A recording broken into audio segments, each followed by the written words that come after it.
Let's say that you're in the beginning of a sales conversation and the prospect says, well, we're meeting with some other companies. Why should we go with you? Why should we go with your company? Our company already works good. What would they say if they said, well, why should I go with you? What would they say at the beginning of a conversation? Just normal, everyday salesperson. What would they do? The average Joe would probably start talking about the competitor being worse. Well, how much better we are. Yeah, well, why wouldn't you? Like, we've got the best this, we've got the best this, we've got the best that. They'd get defensive, right? That's just a human reaction. So what you want to do in that type of situation is you want to disarm. It's like, you've ever read that book by Chris Voss, the negotiating, the FBI guy, where he's like, you talk about never split the difference. Never split the difference. You talk about disarming the situation. Well, sales is the same way. You have to disarm the prospect and take the sales pressure out of the conversation to get them to want to engage with you. So if somebody says, well, why should we go with you? What we train salespeople to do in companies, we say, well, I'm not quite sure you should yet.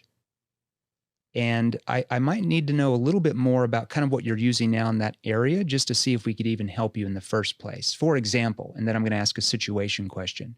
So when I say, well, I'm not quite sure you should yet, and you pause for 2 to 3 seconds, what does that do to the prospect? Takeaway.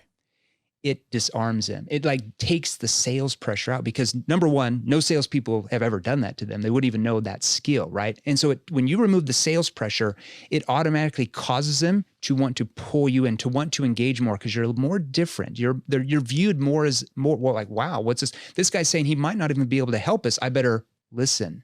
But if I say, oh, we can help you for sure, they do what? Fight back, block, and push back. Yeah, it's funny that you say this, because again, I didn't go to college, but I didn't learn that in college. But I did accidentally deploy some of the shit you're talking about. Yeah. When I was selling cars, people would come on the lot. One of my questions was, you don't have to buy today, do you? I like that. You disarm the situation, take the sales pressure. They'd walk up. I'm just looking. I'd say, no problem. You don't have to buy today, do you? And they'd be like, no, not at all. And then boom. Taking the out pressure of curiosity, are you looking for 2-door, 4-door, sticker automatic? Come out, or I like it, or whatever. But yeah, that's exactly what you're saying. Yeah. I just naturally did it.